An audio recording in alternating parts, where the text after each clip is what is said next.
Classes है ना, ये आपकी युद्ध की तैयारी है, जो आप अभी युद्ध देने वाले हैं, आपका एग्जामिनेशन आपका युद्ध है। और ये जो कॉन्सेप्ट आपको मैं क्लासेस में बताने वाला हूं, वो आपकी युद्ध की तैयारी में आपकी युद्ध के अस्त्र और शस्त्र है। और आप जानते हैं साथियों कि अस्त्र और शस्त्र कभी भी बांटे नहीं जाते हैं, वो हमेशा रखे जाते हैं, उन्हें उन्हें कमाया जाता है।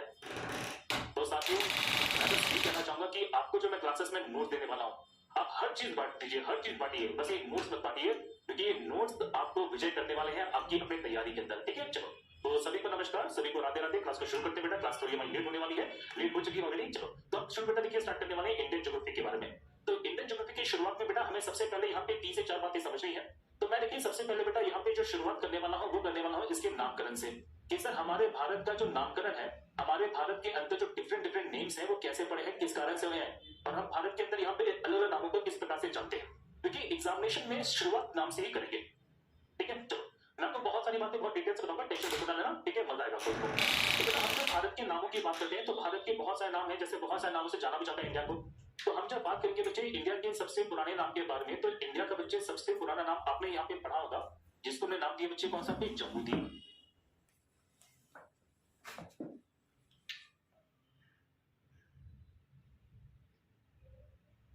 तो भारत के सबसे पुराने नामों से बेटा हम जब शुरुआत करते हैं, तो इसका सबसे पुराना जो नाम है बेटा, वो हमारा कौन सा, देखिए जम्बूद्वीप है, सिंपल सी बात है। जम्बूद्वीप के बाद यहाँ पे भारत का बेटा देखिए नाम पड़ेगा, जिसे बोलते हैं आर्यव्रत।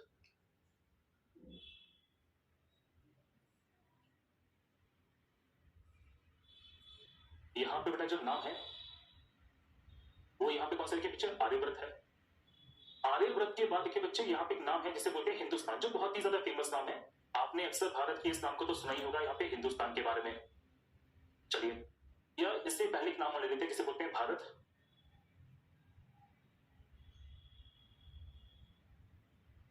ये देखिए बच्चे यहाँ पे जो नाम है वो है कौन सा बच्चे, हिंदुस्तान।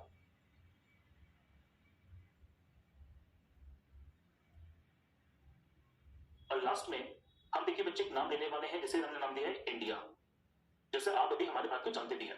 तो ये बेसिकली वो नाम है जो हमारे भारत की बहुत ही ज्यादा फेमस है, बहुत ही फेमस नामों से में एक है। अगर मैं एक एक करके यहाँ पे सारी की सारी बातों को समझाने की कोशिश करूं, तो जरा समझने का प्रयास करना, बहुत ही बढ़िया क्वेश्चन देखिए एग्जामिनेशन में बन जाता है कि सर ये सारे के सारे नाम आपने क्यों दिए। देखिए जब मैं बात करता हूँ बेटा जम्बूद्वीप के बारे में, तो आप लोगों ने अक्सर यहाँ पे शब्द सुना होगा कि हमारा भारत यहाँ पे बहुत विशाल हुआ करता था। कुछ लोग यहाँ पे अखंड भारत की बात करते हैं। तो प्राचीन समय के अंदर यहाँ पे भारत बहुत बड़ी विशाल भूमि हुआ करती थी, और ये द्वीप था, मतलब महासागरों से घिरा हुआ क्षेत्र था। तो अगर आपसे क्वेश्चन पूछ लिया जाए कि सबसे प्राचीन जो नाम हमारे भारत का रहा है बच्चे, तो सबसे प्राचीन जो नाम रहा है वो वास्तव में कौन सा, देखिए बच्चे तो आंसर है जम्बूद्वीप माना गया है। फिर यहाँ पे आर्यों की भूमि, मतलब आपको बता दो कि हमारे भारत में जो सबसे पुराने जो लोग रहे जिन्हें देवताओं के समान माना गया है, वो थे आर्य लोग। और आप जानते हैं कि आर्यों की भूमि के आधार पे ही इसी का नाम पड़ा है आर्यव्रत। तो अगर आपसे क्वेश्चन पूछ लिया जाए कि ये आर्यों का स्थान है, कौन सा बच्चे, आर्यों का स्थान है, तो आर्यों का स्थान यहाँ पे कहा गया है कौन सा, तो आंसर है आर्यव्रत कहा गया है। अब हम जब बात करते हैं भारत के बारे में, तो भारत को लेकर बहुत सारे मिसकंसेप्शन है। आपको मैं क्लियर करना चाहूंगा छोटा सा, कि आपने यहाँ पे कालिदास की अभिज्ञानम शाकुंतलम को पढ़ा होगा। तो कालिदास जो यहाँ पे बहुत ही फेमस लेखक को कवि माने जाते हैं हमारे प्राचीन भारत के, तो उनकी बहुत ही फेमस यहाँ पे लेखन शैली में से एक रचयिता रह चुकी है, जिसका नाम है अभिज्ञानम शाकुंतलम। तो अभिज्ञानम शाकुंतलम के अंदर बताया गया है कि किस प्रकार से राजा दुष्यंत और रानी शकुंतला का पुत्र होता है भरत, और जिनके नाम पे ही हमारे भारतवर्ष का जो, हमारे भारत का जो नाम है, ये उन्हीं के नाम पे रखा गया है। तो आप ये समझना छोटा सा पॉइंट है कि हम जब बात करते हैं हमारे प्राचीन इतिहास के बारे में, तो प्राचीन इतिहास जिसकी हमें लेखन शास्त्र प्राप्त है, तो प्राचीन इतिहास में बच्चे जिसके अंदर हमें यहाँ पे किस चीज से प्राप्त है, तो आंसर है लेखन साक्ष्य प्राप्त है। तो लेखन साक्ष्यों के आधार पे इसका नाम पड़ा बच्चे कौन सा, भारत। अब जब भारत के ऊपर यहाँ पे विदेशी आक्रमणकारी आना शुरू हो गए थे, जैसे ईरानी आए थे, यूनानी आए थे, फिर बाद में बहुत से पश्चिमी आक्रमणकारी आए हैं। तो पश्चिमी आक्रमणकारियों के द्वारा यहाँ पे इन्वेडर्स के द्वारा बच्चे, इन्वेडर्स के द्वारा इसे यहाँ पे नाम दिया गया है हिंदुस्तान।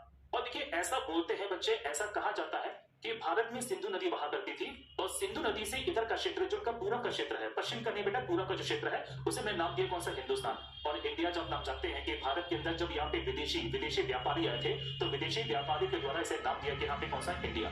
तो एक्चुअल में जो यहाँ पे इंडिया नाम है बेटा, वो इंडस रिवर के नाम पर है, सिंधु रिवर के नाम पर है। और हम जब बात करेंगे इसका नामकरण यहाँ पे किसने दिया बच्चे, देखिए तो इसका नामकरण यहाँ पे दिया गया है विदेशी व्यापारियों के द्वारा। अब सर ये आपने क्वेश्चन अभी क्यों बताया, इसके पीछे रीजन क्या है? सर ये तो हम जानते थे, ये हमें पढ़ाने की आवश्यकता नहीं थी, आपने क्यों बता दिया? इसका रीजन है बेटा, सुनो ध्यान से जो मैं बताने वाला हूं, आप यहाँ पे समझ जाओगे कि मैंने पॉइंट यहाँ पे क्यों बताया। अब जब विदेशी व्यापारियों की बात करते बच्चे, तो इसके अंदर आप यहाँ पे यूरोपियन लोग कह सकते हैं कि जो यूरोपियन की तरफ से आने वाले जो यूरोपीय व्यापारी थे, तो यूरोपियन व्यापारियों के द्वारा यहाँ पे जो नामकरण दिया गया बच्चे वो इंडिया नामकरण दिया गया है। अब यहाँ पे फैक्ट को समझने की कोशिश कीजिएगा कि सर इतने सारे नाम हमारे भारत के हैं, लेकिन क्या सारे के सारे नामों को हमने कॉन्स्टिट्यूशनल दर्जा दिया गया है? बिल्कुल नहीं दिया गया। इतने सारे नामों में से भारत के सिर्फ 2 ही नाम है साहब जिन्हें हमने संवैधानिक दर्जा दिया है। और एक गजब की बात है कि भारत के आसपास आप देख पाएंगे इतने सारे पड़ोसी देश हैं, उन सबके हिंदी में अंग्रेजी में नाम एक ही है। जैसे फॉर एग्जांपल मैं पाकिस्तान की बात कर लेता हूँ, तो पाकिस्तान का बेटा इंग्लिश में नाम, हिंदी में नाम एक ही है, पाकिस्तान है। सेम बांग्लादेश है। हाँ, चाइना की हम बात करते हैं तो चाइना को DRC बोलते हैं, डेमोक्रेटिक रिपब्लिक ऑफ चाइना बोलते हैं, लेकिन हिंदी में इंग्लिश में नाम उनका एक ही है। मतलब उनकी लोकल लैंग्वेज में उनकी जो इंग्लिश में नाम है वो एक ही। लेकिन हम जब बात करते हैं भारत के बारे में, तो भारत देखिए बच्चे हमारे इन देशों के समूह में एकमात्र ऐसा देश है जिसके 2 अलग अलग नाम है और 2 नामों को हमने संवैधानिक दर्जा दिया है, कॉन्स्टिट्यूशनल दर्जा दिया है। अब क्वेश्चन बनता है सर कि भारत के कितने नामों को हमने संवैधानिक दर्जा दिया है बच्चे? तो भारत के 2 नाम है। तो पहला है बच्चे कौन सा? भारत। और दूसरा यहाँ पे कौन सा है बच्चे? तो आंसर है इंडिया। तो भारत के इन दोनों नामों को हमने कौन सा दर्जा दिया है बच्चे? तो इन दोनों को हमने नाम दिया है संवैधानिक दर्जा। ये बहुत प्यारा सा क्वेश्चन बन जाता है एग्जामिनेशन के अंदर कि ये 2 ऐसे नाम है भारत के जिनको हमने बच्चे संवैधानिक दर्जा दिया है, इनको हमने कॉन्स्टिट्यूशनल यहाँ पे दर्जा दिया गया है। अब एक छोटा सा क्वेश्चन ये बनता है सर कि इस बात का वर्णन हमें कहां पे देखने को मिलेगा, मतलब कहां से प्रमाण कर सकते हैं इस बात का? तो इस बात का बेटा जो प्रमाण आपको मिलेगा वो मिलेगा हमारे अनुच्छेद 1 में। और आप जानते हैं कि हमारा जो अनुच्छेद 1 है वो किसके अंदर आता है बच्चे? भाग 1 में आता है। मतलब in the part 1 of the Indian constitution there is article 1। तो आर्टिकल 1 के अंदर कहा गया है भारत अर्थात इंडिया राज्यों का समूह होगा या राज्यों का संघ होगा? तो राज्यों का संघ होगा। India shall be a union of states, ये बात यहाँ पे कही जा रही है। तो अनुच्छेद 1 के अंदर बेटा साफ साफ कहा गया है कि भारत अर्थात इंडिया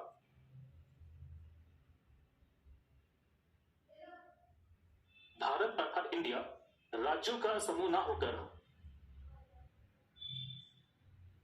राज्यों का समूह ना होकर राज्यों का संघ होगा।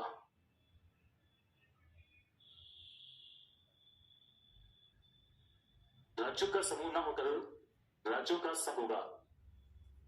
India that is Bharat shall be a union of state। चलिए तो जल्दी से बताइए बच्चे यहां तक की बात आपको चमकी है कि नहीं चमकी? क्योंकि मैंने बहुत सारी बातें यहां पे डिटेल से बता दी हैं और गलती मत करना कि सर हमारे भारत के 2 नाम हैं जिन्हें हमने संवैधानिक दर्जा दिया गया है। तो we have the 2 names of the India जिसको हमने कॉन्स्टिट्यूशनल यहां पे रिफॉर्म दिया है, कॉन्स्टिट्यूशनल दर्जा दिया है। पहला कौन सा है? यहां पे भारत है, दूसरा इंडिया है। सर बाकी सब नाम ठीक है जान पहचान के हैं, हम बोलचाल की भाषा में यूज करते हैं, लेकिन इनको हमने संवैधानिक मान्यता नहीं दी है। आप किसी भी तरह के सरकारी डॉक्यूमेंट का इस्तेमाल करेंगे तो वहां पर दोनों नामों का आपको मिलेगा। आप कोई भी आईडी यूज कीजिए, आपकी आधार कार्ड है, पैन कार्ड है, आपकी पासपोर्ट है, उन सब पर आपको 2 ही नाम देखने को मिलेंगे, भारत और इंडिया। जल्दी से बताओ मुझे कमेंट के अंदर कि यहां तक की बात बेटा पूरी क्लियर की नहीं है। सर आप जो लिख रहे हैं वो दिखाई नहीं दे रहा, क्या बात कर रहे हो बेटा? आप ऐसी बात कैसे कर सकते हो कि मैं दिखाई नहीं दे रहा? मैं मानता हूं शायद अच्छा व्हाइट बैकग्राउंड सही है या ब्लैक बैकग्राउंड सही है? जल्दी से बताओ मुझे कमेंट के अंदर। बेटा आप लोग पढ़ो, आप लोगों को मैं बहुत डिटेल से बताने वाला हूं, बहुत डिटेल से सारी बातें बताऊंगा, टेंशन बिल्कुल ना लो। देखो कभी भी ना चीजें एकदम से नहीं बनती बेटा, धीरे धीरे बनती है ना। चलो क्लियर है सारी बातें। तो पहला पॉइंट आपको जो मैंने बताया वो ये बताया, देखिए बच्चे पहला पॉइंट आपको मैंने ये बताया कि हमने जो बात की है तो मैंने बताया कि यहाँ पे भारत के बहुत सारे नाम थे और इन सभी नामों में से यहाँ पे 2 नाम हैं जिनको हमने क्या दिया है बच्चे? जिनको हमने संवैधानिक दर्जा दिया है। ठीक है चलो, एक तो क्या आप लोग इतने ज्यादा मात्रा में मुझे कमेंट करते हैं, कमेंट पढ़ने का समय नहीं मिलता मुझे। चलो एक काम करना, बाद में बता देना, बाद में हम बातचीत कर लेंगे, ठीक है? चलो बाद में बातचीत कर लेंगे। यहाँ तक ये बातें पूरी लॉजिकली क्लियर है, इसमें गलती मत करना बच्चे, सारी बातें मैंने डिटेल से बता दी आपको। चलिए अब हम जरा बात करते हैं सर कि भारत की लोकेशन कहां पर है, लोकेशन ऑफ द इंडिया के बारे में। इस कॉन्सेप्ट को भी जरा समझने का प्रयास करते हैं। Now we have the second part that is स्थिति, भारत की स्थिति that is location of India. चलिए देखिए ध्यान से, लोकेशन ऑफ इंडिया।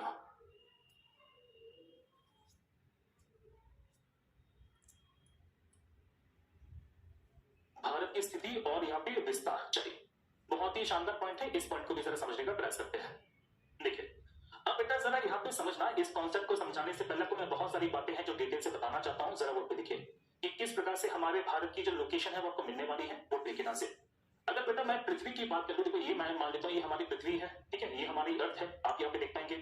अब हमारी पृथ्वी पर ना बहुत सारी इमेजिनरी लाइन्स हैं जिन्हें हम बोलते हैं काल्पनिक रेखाएं। तो आप देख पाएंगे बच्चे कि ये जो लाइन होती है ये हमारी पृथ्वी को 2 बराबर भागों में तोड़ रही है। तो इस लाइन के द्वारा हमारी पृथ्वी को उत्तर और दक्षिण भाग में तोड़ दिया जाता है। तो ये जो लाइन बेटा मैंने बनाई है, इस लाइन को मैंने नाम दिया है इक्वेटर। क्या बोलते हैं? इक्वेटर। और इक्वेटर देखिए बेटा होता है 0 डिग्री। कितना होता है? 0 डिग्री। इसको हिंदी में बेटा नाम दिया जाता है जिसे बोलते हैं भूमध्य रेखा। क्या बोलते हैं यहाँ पे? भूमध्य रेखा बोलते हैं। और कुछ लोग इसको यहाँ पे हिंदी में कहते हैं विषुवत रेखा। ठीक है, पहली बात यहाँ पे समझो। अच्छा, ये क्वेश्चन छोटा सा और बनेगा, सर ये अक्षांश रेखा होती है देशांतर होती है? तो बेटा इसको हम यहाँ पे अक्षांश कहते हैं। क्या बोलते हैं? अक्षांश कहते हैं। और अक्षांश को बेटा इंग्लिश में कहा जाता है लैटिट्यूड। क्या बोलते हैं? लैटिट्यूड कहते हैं। अब ये कॉन्सेप्ट पूछ रहा हूं, तो आप ध्यान से देख पाओगे बच्चे कि हमारी पृथ्वी को इस भूमध्य रेखा ने 2 भागों में तोड़ दिया। एक है उत्तर में, एक है दक्षिण में, एक है नॉर्थ में, एक है साउथ में। अब ध्यान से देखोगे तो फील करोगे सर कि ये 2 बराबर भागों में टूटा हुआ है। तो ये नॉर्थन हेमिस्फीयर है, ये सदर्न हेमिस्फीयर है, गोलार्ध है। देखिए तो ये बेटा टूट चुका है उत्तरी गोलार्ध में और यहाँ पे दक्षिणी गोलार्ध के अंदर, साउथ हेमिस्फीयर और नॉर्थ हेमिस्फीयर में। इसी तरह से हमारी पृथ्वी पर एक लाइन आती है बेटा जो वर्टिकल आने वाली। देखिए वर्टिकल आने वाली है बिल्कुल इस तरह से। और ये जो लाइन मैंने बनाई है बेटा, इस लाइन को मैंने नाम दिया है 0 डिग्री देशांतर। देखो ध्यान से, तो इस लाइन को बेटा मैंने यहाँ पे नाम दिया कौन सा? 0 डिग्री देशांतर। और 0 डिग्री देशांतर को इंग्लिश में कहा जाता है 0 डिग्री लॉन्गिट्यूड। क्या बोलते हैं? 0 डिग्री लॉन्गिट्यूड। वैसे इसका एक बहुत ही जाना माना नाम है। और बेटा इस लाइन को मैंने नाम दिया यहाँ पे कौन सी? GMT, जिसे बोलते हैं ग्रीनविच मीन टाइम। ये इसे बोलते हैं यमुनोत्तर समय रेखा। हमारे विश्व में जितना भी समय मापा जाता है वो एक्चुअल में इसी लाइन के थ्रू मापा जाता है। अब ये देखिए बेटा, ये अक्षांश है और वो यहाँ पे कैसी है? देशांतर है। तो ये मैंने लाइन बना दी। अगर आप ध्यान से देखोगे तो आपको यहाँ पे फील होने वाला है। देखिए जिस प्रकार से किस लाइन ने भूमध्य रेखा ने हमारी पृथ्वी को उत्तरी भाग सॉरी जिस प्रकार से हमारे इस भूमध्य रेखा ने हमारी पृथ्वी को उत्तरी भाग में दक्षिणी भाग में तोड़ा था, इसी प्रकार से बच्चे हम जब देखेंगे तो 0 डिग्री देशांतर इसे पूर्वी भाग में और पश्चिमी भाग में तोड़ने वाली है। मतलब हमारी पृथ्वी पर इन 2 रेखाओं के द्वारा 4 भाग बन गए हैं। अब मुद्दा ये बनता है कि हमारी पृथ्वी में हमारा भारत कहां पर आता है। तो भारत की लोकेशन देखिए बेटा बहुत ज्यादा इंपॉर्टेंट है। इस लोकेशन को जरा समझने का प्रयास करना, आप यहाँ पे बहुत ही बढ़िया तरीके से समझ जाओगे लोकेशन कहां पे होने वाली हमारी भारत की। देखिए so when we talk about the location of the India, तो बेटा हमारा इंडिया यहाँ पर है, ये है हमारा भारत। अब जरा समझने का प्रयास करना, सर ये क्या बना दिया आपने, ये कैसे बना दिया?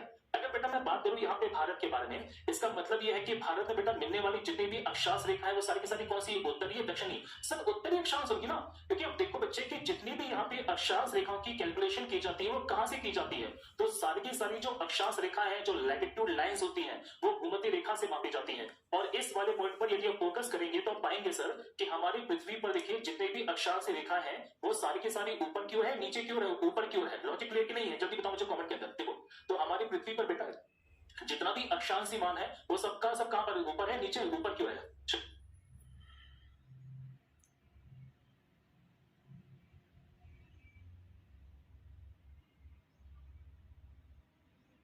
बेटा मैं इंडिया का मैप भी बताऊंगा आप लोगों को, ठीक है?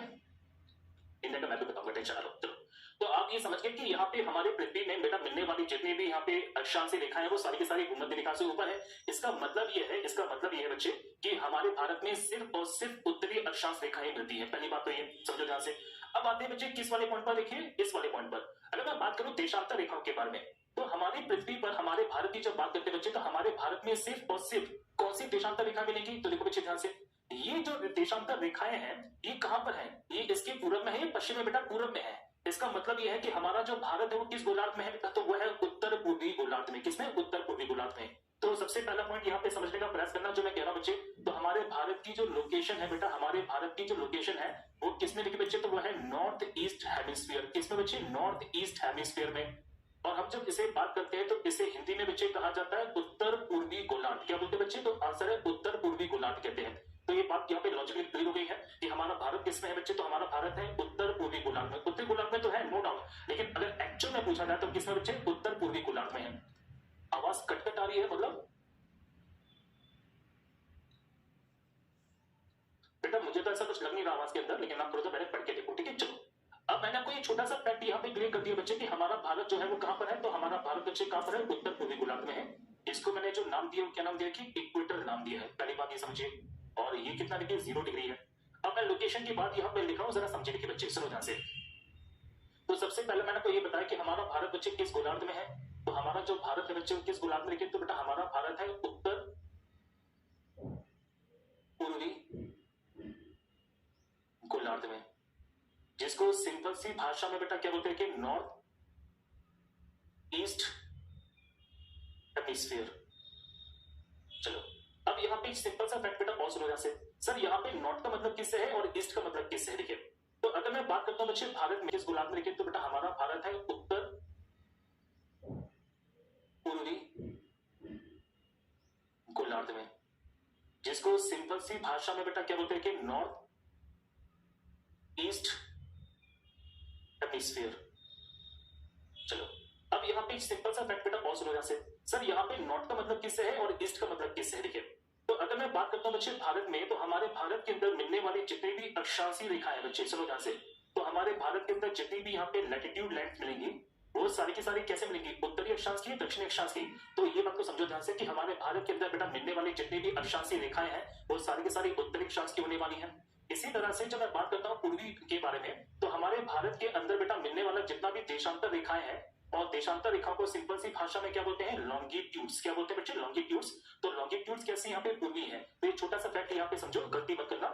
सर इस तरह से पोजीशन पहली बार समझ में आई है, अभी तक रट्टा मारते थे। चलो कोई दिक्कत नहीं है, टेंशन ना लो बेटा, आपको मैं पहले क्लियर करता हूँ। आज मेरी पहली क्लास है, ठीक है, आज मेरी पहली क्लास है। There is a lot to learn, there is a lot to explore. आप टेंशन बिल्कुल ना लो, बहुत मजा आने वाला है, धीरे धीरे पढ़ेंगे, बहुत बढ़िया तरीके से पढ़ेंगे, ठीक है। चलो तो ये फैक्ट यहाँ पे समझना, अगर आपसे कभी मेंस में पूछ लिया जाए कि सर भारत के उत्तर पूर्वी होने का मतलब क्या है, तो आप बता दीजिए, क्योंकि मेंस में इस तरह के क्वेश्चंस बहुत ज्यादा पूछ लिए जाते हैं। ठीक है बेटा, मैं नेक्स्ट क्लास के अंदर यहाँ पे ब्लैक बैकग्राउंड कर दूंगा, प्लीज सब कमेंट्स मत करो बेटा, पढ़ाना भी होता है, वरना मैं कमेंट्स को बंद कर दूंगा, ठीक है, please have a look there. तो हम जब बात करते हैं तो मेंस में यदि क्वेश्चन पूछ लिया जाए आपसे एग्जामिनेशन के अंदर, अगर आपसे बेटा मेंस के अंदर ये क्वेश्चन आ जाए एग्जामिनेशन में, सिंपल सी बात है कि बताओ जल्दी से कि सर भारत के उत्तर पूर्वी गोलार्ध का मतलब क्या है, इससे हम समझते क्या है? तो सिंपल सा आप लिखेंगे बेटा कि नॉर्थ का मतलब है कि भारत में पाए जाने वाली जितनी भी अक्षांशीय रेखा वो कैसी है? उत्तरी अक्षांश है। भारत में कभी भी दक्षिणी अक्षांश रेखा नहीं मिल सकती, पॉसिबल ही नहीं है, क्योंकि भारत किस गोलार्ध में है? उत्तर पूर्वी गोलार्ध में है। और गलती से अगर आपने इस आंसर में ये बना दिया तो एग्जामिनर की हिम्मत नहीं है बेटा कि वो आपके 1 मार्क्स की काट पाए, ठीक है। चलो इसी तरह से हम जब बात करते हैं बच्चे पूर्वी गोलार्ध का मतलब क्या है, तो भारत में मिलने वाली जितनी भी देशांतर रेखाएं हैं, जितनी भी देशांतर रेखाएं हैं वो सबकी सब बच्चे कैसी है? पूर्वी देशांतर है। अच्छा एक छोटा सा क्वेश्चन और पूछेंगे आपके एग्जामिनेशन के अंदर कि सर यहाँ पे इनकी कैलकुलेशन कहां से की जाती है? तो बेटा सुनो ध्यान से, हमारी पृथ्वी पर जितनी भी यहाँ पे अक्षांशीय रेखा कैलकुलेट की जाती है वो सारी की सारी इक्वेटर से की जाती है, सिंपल सा पॉइंट है। और हम जब बात करते हैं देशांतर के बारे में, तो सारी की सारी देशांतर का बेटा जो कैलकुलेशन है वो कहां से किया जाता है? जीएमटी से किया जाता है। और जीएमटी यहाँ पे क्या है? 0 डिग्री देशांतर, और ये बच्चे कौन सा है? 0 डिग्री अक्षांश। कौन सा? 0 डिग्री अक्षांश। एक छोटा सा क्वेश्चन दे रहा हूं बेटा, बताना मुझे जल्दी से, ये दोनों के दोनों किस पॉइंट पर आके इंटरसेक्ट होते हैं? जल्दी से बताओ मुझे कॉमेंट के अंदर, ये दोनों के दोनों किस वाले पॉइंट पर आके इंटरसेक्ट होते हैं? मतलब जब मैं पूछूं आपसे वो कौन सी लोकेशन है हमारे वर्ल्ड में कौन सी लोकेशन है जहां पे 0 डिग्री देशांतर रेखा और 0 डिग्री यहाँ पे अक्षांश रेखा आपस में एक दूसरे से इंटरसेक्ट हो जाते हैं? सर मेंस में ऐसे क्वेश्चन आएंगे, आप मैप बना सकते हैं। हाँ बेटा बिल्कुल बनाना है, बिल्कुल बनाना बेटा आपको। अगर ऐसे क्वेश्चन आ जाए, अगर आप मेंस के अंदर मैप बनाएंगे तो वो आपको ज्यादा स्कोरिंग होगा, ज्यादा स्कोरिंग मिलेगा। और मैं आपको इसी तरह से पूरी ज्योग्राफी पढ़ाने वाला हूँ, ठीक है। चलो लोकेशन क्लियर हो गई है कि नहीं? ओरिजिन बेटा, origin is not the right answer. ये हमारे ना हमारी पृथ्वी पर पॉइंट है जहां पे 0 डिग्री और 0 डिग्री अक्षांश और 0 डिग्री आपस में कनेक्ट होते हैं। क्या बोल रहे हैं? बे ऑफ बंगाल गलत आंसर बेटा, ब्रिटेन गलत आंसर है। गिनी, ये किसने आंसर दिया मुझे सबसे पहले? मैं पढ़ भी नहीं पा रहा यार, आप लोग कितना। चलो सुनो बेटा, देखो तो ये जो इंटरसेक्शन का पॉइंट है ये है बेटा जिसे बोलते हैं गिनी की खाड़ी,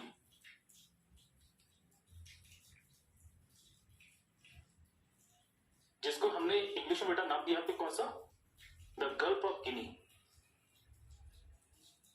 और एक अफ्रीका में पड़ता है, ये अफ्रीका के बेटा वेस्ट में पड़ता है। कहां पड़ता है? अफ्रीका के वेस्ट में पड़ता है।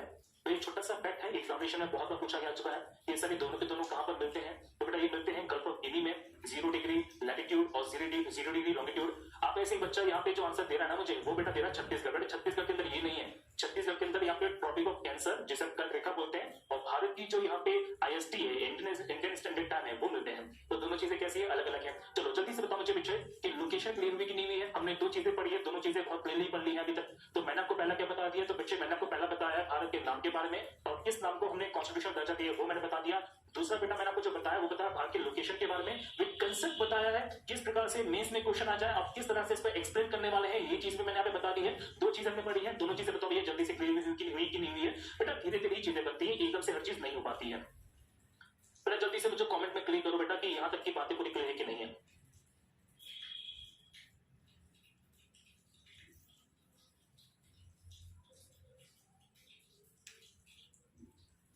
चलो क्लियर है? अब देखो भैया सुनो, अब सबसे इंपॉर्टेंट फैक्ट है बेटा वो यही पे समझने का प्रयास करना, बहुत ही अच्छी तरीके से देख पाएंगे। आप देख पाएंगे बच्चे ये जो लाइन जा रही है ये कौन सी है, भूमध्य रेखा है, और ये हमारे भारत का सदर्न मोस्ट पॉइंट है। कौन सा बच्चे, सदर्न मोस्ट पॉइंट है। आप जो देख पाएंगे वो है मेन लैंड पर, मुख्य भूमि पर, और इसे बच्चे कहा जाता है कैप कोमोरिन। क्या बोलते हैं, कैप कोमोरिन कहते हैं। अगर आपसे क्वेश्चन पूछ लिया जाए कि सर ये जो पॉइंट है ये यहाँ पे कितना दूर है, तो बेटा ये पड़ता है 876 किलोमीटर फ्रॉम द इक्वेटर, मतलब भारत के दक्षिणी मुख्य बिंदु से। सुनो जो मैं कहने वाला हूँ, एग्जामिनेशन में सीधे सीधे प्रीलिम्स में ये बहुत बार फैक्ट पूछा जा चुका है कि सर भारत के दक्षिणी मुख्य बिंदु से हमारा जो इक्वेटर की लाइन है वो कितना किलोमीटर की दूरी पर है, तो वो है 876 किलोमीटर की दूरी पर। गलती मत करना, ये छोटा सा फैक्ट यहाँ पे समझो, बहुत ही बढ़िया तरीके से आपको मैंने क्लियरली बता दिया है, ठीक है। लॉजिक क्लियर है बच्चे, गलती मत करना, बहुत ही बढ़िया तरीके से। चलो तो हमने बेटा देखिए बात की थी यहाँ पे किसके बारे में, भारत की स्थिति के बारे में।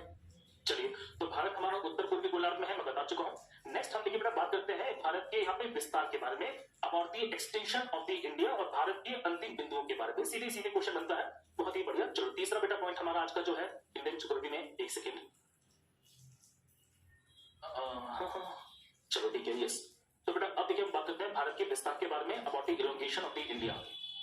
तो तीसरा हमारा जो आज का पॉइंट है बेटा वो है कौन सा, देखिए भारत का विस्तार,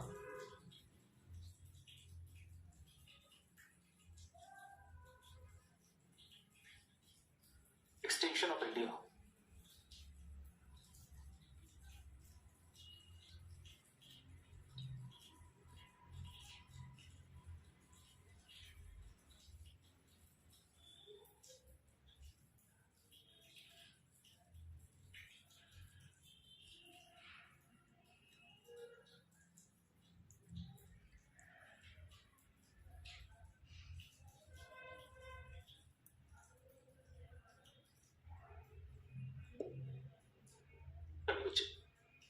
बहुत बढ़िया, आप में से तो बहुत से विद्यार्थी इसका सत्य आंसर मुझे दे रहे हैं, और आप लोगों ने बहुत अच्छा आंसर दिया है, ऐसा कोई दिक्कत नहीं है मेरे साथ में।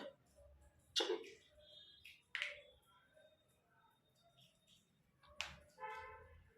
चलिए देखिए बच्चे, अब यहाँ पे इस लोकेशन को जरा समझने का कोशिश करना, ये लोकेशन क्या है, कैसी है।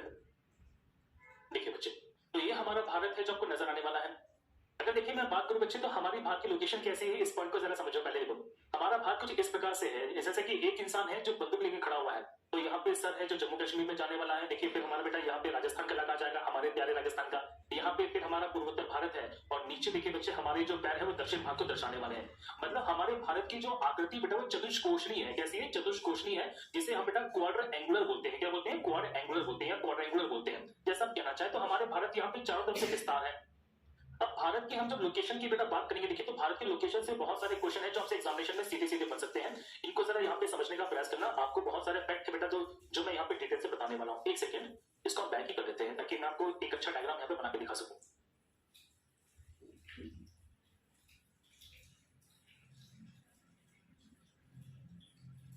चलिए देखिए बच्चे, तो यहाँ पे आपको बहुत से लोकेशन हैं जो भारत के मिलने वाले। देखिए तो सबसे पहले मैंने भारत के बहुत सारे लोकेशन बेटा यहाँ पे बना दिए हैं। देखिए तो इस प्रकार से मैंने भारत के बहुत सारे लोकेशन बना दिए हैं। इसके अलावा हम जब बात करते हैं तो इंडिया के पास में बेटा यहाँ पे आइलैंड्स मिलते हैं, जिसे बोलते हैं अंडमान और निकोबार आइलैंड्स। कौन से, अंडमान और निकोबार आइलैंड्स मिलते हैं। और ये अंडमान और निकोबार आइलैंड्स की बेटा हम जब बात करते हैं देखिए तो ये भी इंडिया के पार्ट में ही शामिल किया जाता है। यस, इंडिया के अंदर ही अंडमान और निकोबार है। तो ये छोटा सा क्वेश्चन बनेगा कि सर अंडमान और Nicobar is a part of India. सत्य बात है, बिल्कुल सत्य बात है। अब यहाँ पे छोटा सा फैक्ट बेटा देखो समझने का प्रयास करना है एग्जामिनेशन के अंदर कि सर ये जो हमारे पॉइंट्स मैंने बना दिए हैं, तो ये पॉइंट्स हमारे भारत के लास्ट पॉइंट्स हैं जो आपको यहाँ पे इस प्रकार से नजर आने वाले हैं। अगर ध्यान से देखोगे बच्चे तो आप यहाँ पे फील कर पाओगे कि सर हमारे इंडिया के सदर्न वाले पार्ट में, मतलब दक्षिण वाले हिस्से में दो दो बिंदु हैं। तो हमारे दक्षिण भारत के पास में दो बिंदु है बेटा, एक है हमारा मुख्य बिंदु जो मुख्य भूमि पर है, और एक है भारत का दक्षिणी बिंदु। तो दोनों के बारे में एग्जामिनेशन में सिंपल सिंपल क्वेश्चन है जो पूछ लिए जाते हैं, ये आप गलती नहीं करेंगे। सिंपल सिंपल फैक्ट बेटा आपसे एग्जामिनेशन में पूछेंगे। चलो अब हम देखिए जब बात करते हैं तो किस प्रकार से एग्जामिनेशन में क्वेश्चन देखिए बनने वाला है, यहाँ पे जरा फैक्ट को समझो। तो सबसे पहला क्वेश्चन जो बनेगा आपके एग्जामिनेशन में वो ये बनता है कि हमारे भारत का देखिए उत्तर से दक्षिण विस्तार कितना है। तो अगर मैं उत्तर से दक्षिण इस प्रकार से आना शुरू कर दूं, और हम जब भारत के अंदर यहाँ पे पूर्व से पश्चिम जाना शुरू करते हैं तो हमें बहुत सारे इलोंगेशन विस्तार करना पड़ता है। तो 3224 और 2933 ये सिंपल सिंपल क्वेश्चन बेटा जो एग्जामिनेशन में पूछ लिए जाते हैं। मतलब हम जब बात करेंगे हमारे भारत के बहुत सारे पॉइंट्स के बारे में, तो उन्हीं के बारे में आपको डिटेल से बताने वाला। देखिए तो सबसे पहला जो पॉइंट बेटा आपसे पूछेंगे एग्जामिनेशन में, वो पूछेंगे भारत का उत्तरी सीमा के बारे में। देखिए बच्चे, तो भारत की सबसे पहले जो देखिए जो उत्तरी बिंदु है कौन सा बिंदु है? नॉर्दर्न पॉइंट है, उत्तरी बिंदु है, ये पूछेंगे। फिर देखिए बच्चे आपसे एग्जामिनेशन में क्वेश्चन पूछा जाएगा भारत के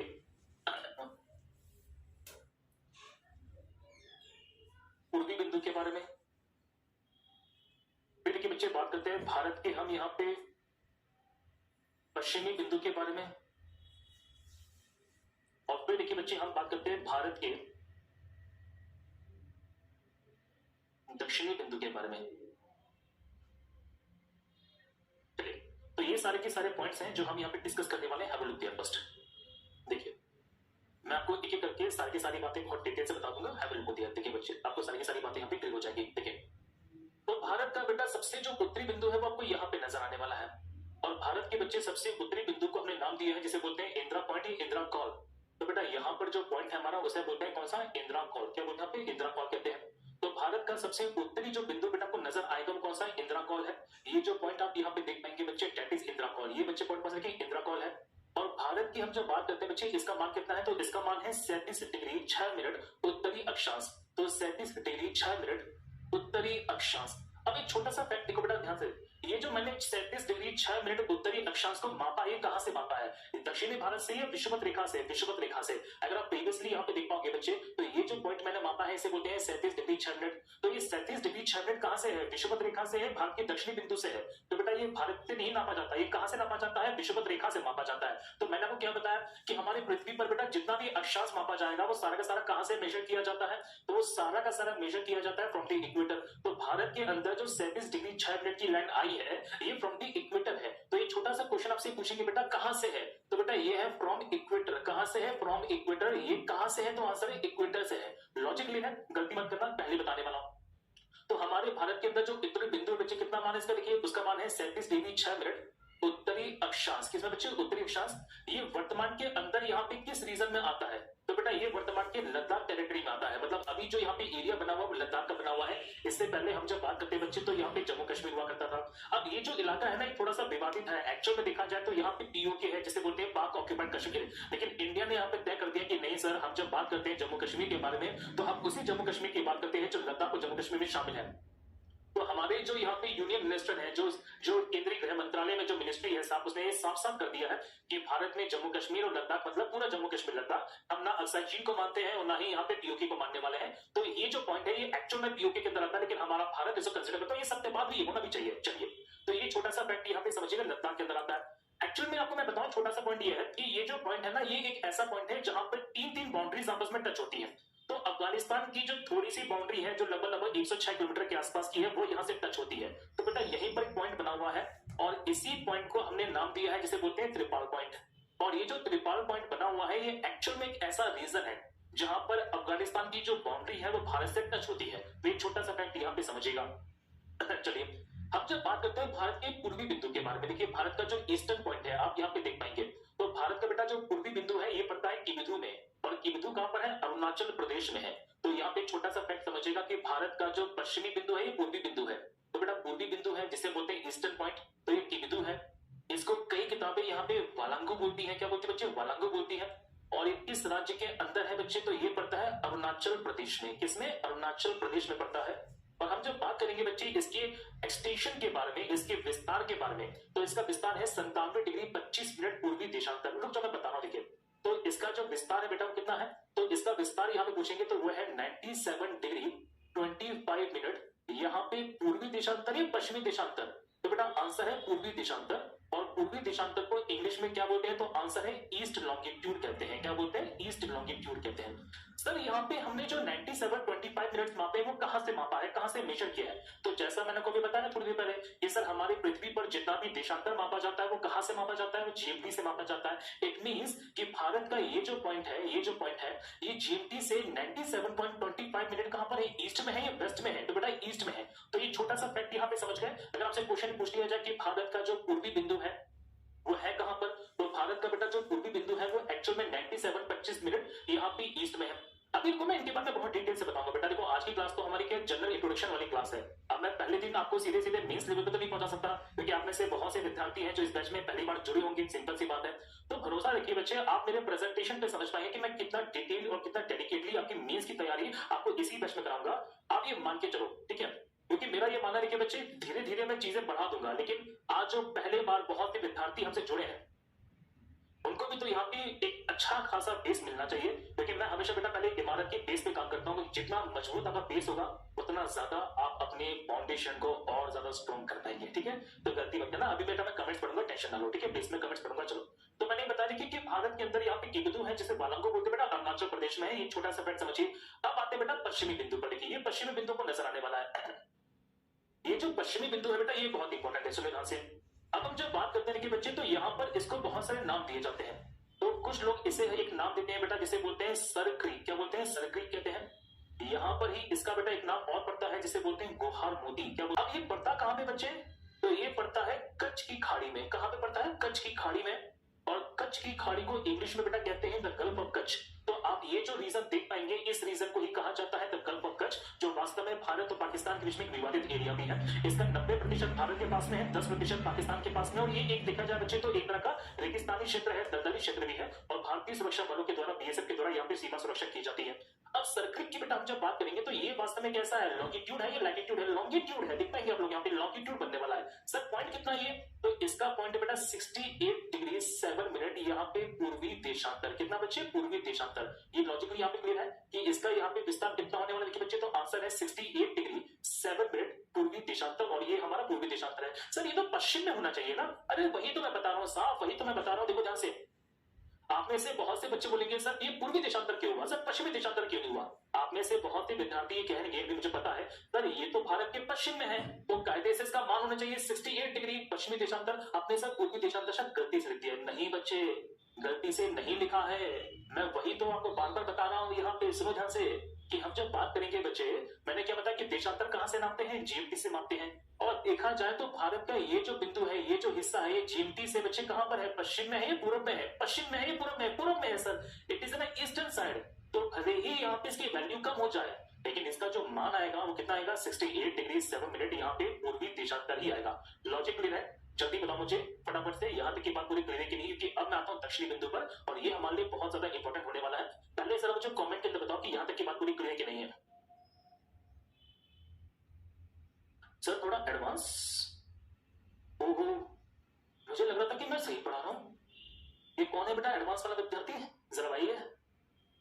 सर थोड़ा पढ़ा लिखिए। ठीक है बेटा, मैं थोड़ा सा पढ़ा लिखता हूँ। ठीक है बेटा, जीएमटी को बोलते हैं ग्रीनविच मीन टाइम, जहां से हमारे विश्व का सारा समय निकाला जाता है।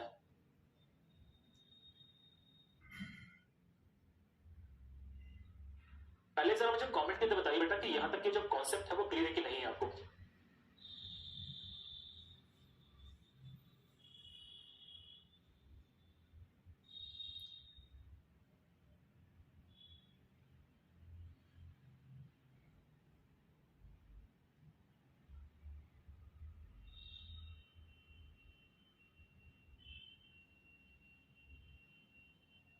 देखिए देखो बच्चे, अब जरा आते देखिए बच्चे किस पर? हमारे दक्षिणी बिंदु पर।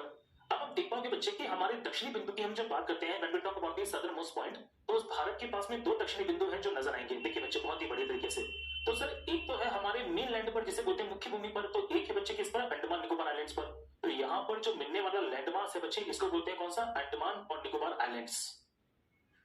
देखो बच्चे, तो यहाँ पर जो मिलने वाला देखिए बच्चे लैंड मास है वो कौन सा पे? अंडमान और निकोबार आइलैंड है। और ये हमारे भारत के देखिए बच्चे मिलने वाली मुख्य भूमि है जिसे बोलते हैं मेन लैंड मास। क्या बोलते हैं बच्चे? मेन लैंड मास कहते हैं। अब हमारे भारत में ना दो तरह के बिंदु हैं जो आपको नजर आएंगे बहुत ही बढ़िया तरीके से। हैव अ लुक देयर बच्चे, आपको सारी की सारी बातें बहुत डिटेल से मैं क्लियर करने वाला हूं। जरा यहाँ पे देखिए। देखिए, तो अगर मैं बात करूं बेटा भारत के बारे में, तो आपको यहाँ पे दो चीजें हैं जो नजर आएंगी। अब भारत के अंदर ये जो हिस्सा आपको नजर आ रहा है देखिए बच्चे, तो इस हिस्से को हमने नाम दिया है जिसे बोलते हैं कैप कोमोरिन। क्या बोलते हैं? कैप कोमोरिन कहते हैं। जो ब्रिटिश शासन हुआ करता था, तो ब्रिटिशर्स ने इसको बेटा नाम दिया है जिसे हम क्या बोलते हैं? कैप कोमोरिन बोलते हैं। क्या बोलते हैं? कैप कोमोरिन कहते हैं। और इसी को एक नाम दिया गया है बेटा जिसे बोलते हैं कन्याकुमारी। क्या बोलते हैं? यहाँ पे कन्याकुमारी भी बोलते हैं, जो यहाँ पे किस रीजन में आता है? देखिए तमिलनाडु स्टेट में आता है। तो ये छोटा सा फैक्ट यहाँ पे समझिएगा कि भारत का मुख्य भूमि पर जो सबसे दक्षिणी बिंदु है, इसको बच्चे नाम दिया है कैप कोमोरिन। कैप कोमोरिन की हम जब बात करते हैं बच्चे किस रीजन में आता है, तो ये आता है बच्चे किसमें? यहाँ पे कन्याकुमारी है जो तमिलनाडु में आता है। अब सर इसकी वैल्यू कितनी है? छोटा सा क्वेश्चन पूछेंगे सर इसका वैल्यू कितना, मतलब ये अक्षांश है देशांतर है। तो हम जब बात करते हैं बच्चे अक्षांश है, और इसका मान कितना देखिए 8 डिग्री 4 मिनट उत्तरी अक्षांश। कितना बच्चे? उत्तरी अक्षांश है। जिसको हमने सिंपल सी भाषा में क्या नाम दिया देखिए बच्चे, तो आंसर है नॉर्थ लैटिट्यूड बोलते हैं। क्या बोलते हैं? नॉर्थ लैटिट्यूड कहते हैं। अब यहाँ पे नेक्स्ट पॉइंट को सुनो, जो सबसे इंपॉर्टेंट पॉइंट बेटा आपके लिए होने वाला है, देखिए ध्यान से। तो ये जो कैप ओवरिन है ये कहां पर है? ये हमारे मेन लैंडमार्क पर है, मुख्य भूमि पर आता है। अब आप देख पाएंगे बच्चे कि इंडिया के पास में कि अंडमान निकोबार आइलैंड्स हैं। एक मैं छोटा सा पॉइंट है जो अभी क्लियर करना चाहूंगा, इसी पॉइंट पे क्लियर करना चाहूंगा बच्चे, कि आप में से बहुत से विद्यार्थी सोचते होंगे सर कि अंडमान निकोबार ये थोड़ा सा अलग होगा, लेकिन ऐसा नहीं है। अंडमान निकोबार की बेटा आप देखिए जब बात करते हैं तो इसका जो फॉर्मेशन हुआ है, इसका जो फॉर्मेशन हुआ बेटा वो हुआ है बाय द हिमालयस। तो ये छोटा सा क्वेश्चन बनेगा आपसे एग्जामिनेशन में कि अंडमान निकोबार का जो फॉर्मेशन एक बेटा हिमालय से हुआ है, और हिमालय की ही एक यहाँ पे माउंटेन रेंज आती है। और माउंटेन रेंज की हम जब बात करते हैं बच्चे तो यहाँ पे मिलने वाली जो माउंटेन रेंज है इसको नाम दिया गया अराकान यूमा। ये छोटा सा फैक्ट आपसे पूछेंगे कि सर यहाँ पे किसके थ्रू इसका निर्माण हुआ है, तो इसका निर्माण बच्चे अराकान यूमा के द्वारा। तो ये फैक्ट बहुत इंपॉर्टेंट है कि सर अंडमान निकोबार का जो फॉर्मेशन है वो किससे हुआ है, तो अंडमान निकोबार का बेटा फॉर्मेशन हुआ है थ्रू दी हिमालयस। ये हिमालय से बने हैं, और हिमालयस की किस रेंज से बने बच्चे, तो आंसर है अराकान यूमा से बने हैं। अब आप अंडमान निकोबार को ध्यान से देखोगे तो आपको यहाँ पे छोटा सा आइलैंड नजर आने वाला है, और बेटा यहाँ पे जो निकलने वाला आइलैंड है इसको हमने नाम दिया है कौन सा, ग्रेट निकोबार। क्या बोलते हैं बच्चे? ग्रेट निकोबार कहते हैं। तो ये पहला फैक्ट आपसे पूछेंगे कि भारत का सदर्न मोस्ट पॉइंट कौन सा है, तो भारत का सदर्न मोस्ट पॉइंट बच्चे कहां पर होता है, देखिए आंसर है ग्रेट निकोबार पर है। और ग्रेट निकोबार पर इस पॉइंट का बेटा जो नाम है वो है कौन सा, तो आंसर है इंदिरा पॉइंट। कौन सा नाम बच्चे? इंदिरा पॉइंट है। ये छोटा सा फैक्ट आपसे पूछेंगे कि इसका बच्चे नाम क्या लिखे, इंदिरा पॉइंट है। अब इसके बेटा बहुत सारे नाम भी है लिखे, तो इसको हम यहाँ पे लाही चिंग बोलते हैं। क्या बोलते हैं? लाही चिंग। मतलब वहां पे रहने वाली जो ट्राइबल्स होती है तो ट्राइबल्स के द्वारा इसको क्या कहा गया है, लाही चिंग कहा गया है। इसको ही देखिए बच्चे एक नाम और दिया गया है जिसे बोलते हैं पिगमेलियन पॉइंट। क्या बोलते हैं बच्चे? पिगमेलियन पॉइंट भी कहते हैं। तो ये छोटा सा फैक्ट हम पूछेंगे आपसे कि यहाँ पे जो नाम है इसका क्या है बच्चे, पिगमेलियन पॉइंट है। और इसी को बच्चे हम क्या बोलते हैं कि तो इसी को नाम दिया गया है जिसे बोलते हैं पार्सन द्वीप बोलते हैं। क्या बोलते हैं? पार्सन द्वीप या पार्सन आइलैंड कहते हैं। तो ये छोटा सा फैक्ट मैंने बेटा बता दिया आपको एग्जामिनेशन के पॉइंट ऑफ व्यू से, गलती मत कीजिएगा बिल्कुल भी कि सर भारत के दक्षिणी बिंदु के बहुत सारे नाम कौन कौन से हैं, आपसे एग्जामिनेशन में सीधे सीधे बेटा पूछे जा सकते हैं। तो भारत का जो सदर्न मोस्ट पॉइंट है इसका नाम बेटा इंदिरा पॉइंट है। इंदिरा पॉइंट की हम जब बात करते हैं किस आइलैंड पर बेटा, ग्रेट निकोबार आइलैंड्स पर है। इसकी जब बात करते हैं तो इसके बहुत सारे नाम बता दीजिए। तो पहला नाम बच्चे कौन सा, इंदिरा पॉइंट है। दूसरा यहाँ पे लाही चिंग है। तीसरा पिगमेलियन पॉइंट है। और चौथा बच्चे यहाँ पे कौन सा, पार्सन आइलैंड है, पार्सन द्वीप है। अब सबसे इंपॉर्टेंट जो फैक्ट बनता है सर कि इसका इलोंगेशन कितना, इसका एक्सटेंशन कितना है बच्चे, तो इसका एक्सटेंशन है 6 डिग्री 4 मिनट उत्तरी अक्षांश। मतलब हमारे भारत का सबसे दक्षिण में जो मिलने वाला बिंदु है बेटा वो कितना पे, इंदिरा पॉइंट है। कितना बच्चे? 6 डिग्री 4 मिनट उत्तरी अक्षांश है। जबकि भारत की मुख्य भूमि पर मिलने वाला सबसे जो दक्षिणी बिंदु है वो कौन सा है, कन्याकुमारी है। तो दोनों अपनी जगह पर सही है, गलती मत करना, एग्जामिनेशन में सीधे सीधे क्वेश्चन पूछे जाएंगे आपसे। सर लिखना क्या है नहीं लिखना है ये भी बता दिया करो, मतलब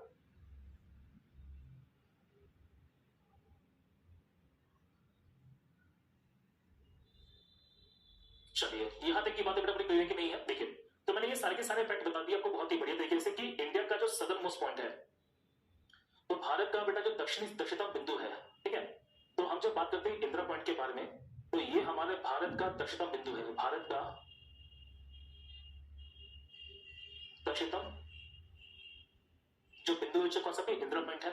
अब एक छोटा सा फैक्ट है जो बहुत अच्छी तरीके से एग्जामिनेशन में पूछ लिया जाता है। लेकिन तो इंदिरा पॉइंट की बेटा हम बात करते हैं तो इंदिरा पॉइंट से यहाँ पे कौन सी कंट्री है जो सबसे ज्यादा पास पड़ती है, तो बेटा आपको मैं बता दूं कि इंदिरा पॉइंट की हम जब बात करते हैं तो इंदिरा पॉइंट से सबसे पास में पड़ने वाली जो कंट्री बेटा कौन सी, इंडोनेशिया है।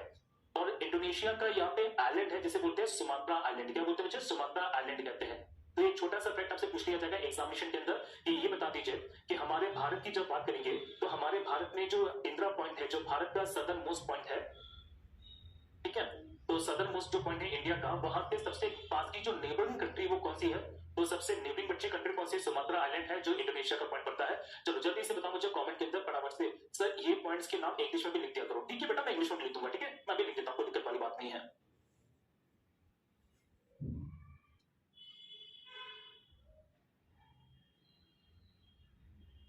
चलो तो जल्दी से बताओ मुझे कमेंट के अंदर कि यहां तक की क्लैरिटी पूरी है कि नहीं है, ये सारा का सारा बेटा पॉइंट क्लियर हुआ कि नहीं हुआ, जल्दी से बताओ मुझे कमेंट के अंदर। हमने आज 3 चीजें पढ़ी हैं, तीनों चीजों को बहुत डिटेल से पढ़ा हुआ है। नेक्स्ट क्लासेस के अंदर आपको मैं बताऊंगा फॉर्मेशन ऑफ इंडिया के बारे में कि हमारे भारत का जो निर्माण है किस प्रकार से हुआ, हमारा भारत वर्तमान के यहाँ पे दक्षिण एशिया महाद्वीप में ही क्यों आया हुआ है, हमारे भारत के अंदर हिमालय का फॉर्मेशन कैसे हुआ है, भारत यहाँ पे पेनिनसुला का फॉर्मेशन करता है, हमारे भारत के अंदर किस प्रकार से यहाँ पे बहुत सारी बाउंड्रीज बनती है, लैंड बाउंड्रीज है, सी बाउंड्रीज है। तो मैं बहुत सारी बातें बहुत डिटेल से बताने वाला हूँ। तो पहले जरा मुझे ये बताओ कि आज की क्लास के अंदर कितना कुछ नया सीखने को मिला कि नहीं मिला। जल्दी से मुझे कमेंट कीजिए। देखिए बच्चे, मैं पहले क्लिक करने वाला हूं कि आपको मैं इस तरह से लेके चलूंगा आपके मेंस बैच तक के लिए, ताकि आप अपने चीजों को बहुत डिटेल से कर पाए। अब लास्ट में छोटा सा पॉइंट रह गया, वो सुनो ध्यान से। हम जब उत्तर से दक्षिणी विस्तार की बात करते हैं बच्चे, तो इसका जो इलोंगेशन है वो है 3214 किलोमीटर का, 3240 किलोमीटर का। तो भारत के उत्तरी बिंदु से दक्षिणी बिंदु पे हम जब जाएंगे तो टोटल हमें जो डिस्टेंस चलनी पड़ेगी वो 3214 किलोमीटर चलनी पड़ेगी, 3000। एक सेकेंड, तो हमें जो टोटल डिस्टेंस यहाँ पे चलनी है बेटा, वो चलनी है 3214 किलोमीटर की, उत्तर से दक्षिण, ठीक है। और इसी तरह से हम जब यहाँ पे इसी तरह से हम जब ईस्ट टू वेस्ट जाने वाले हैं, तो जो टोटल डिस्टेंस बेटा वो 2933 किलोमीटर की है। तो ये भी हमारे भारत के अंदर यहाँ पे हल्का सा इलोंगेशन विस्तार है, जो आपको यहाँ पे समझने की कोशिश करनी पड़ेगी। तो समय कम था साथियों, उम्मीद करता हूँ आपको मैंने बहुत ही बढ़िया तरीके से, बहुत ही कंसेप्चुअली आपको सारे के सारे पॉइंट्स यहाँ पे करवाए होंगे। तो मैं एक बार जल्दी से फटाफट रिविजन करा देता हूँ, ताकि आप इसका एक अच्छा खासा रिविजन यहाँ पे लेके चल सकें। देखिए साथियों, चलो, तो मैंने आपको आज की क्लास के अंदर यहाँ पे सबसे पहले बताया कि हमारे भारत का जो नामकरण है वो कैसे पड़ा हुआ है। मैंने बच्चे को बताया, मैंने आपको ये बताया कि हमने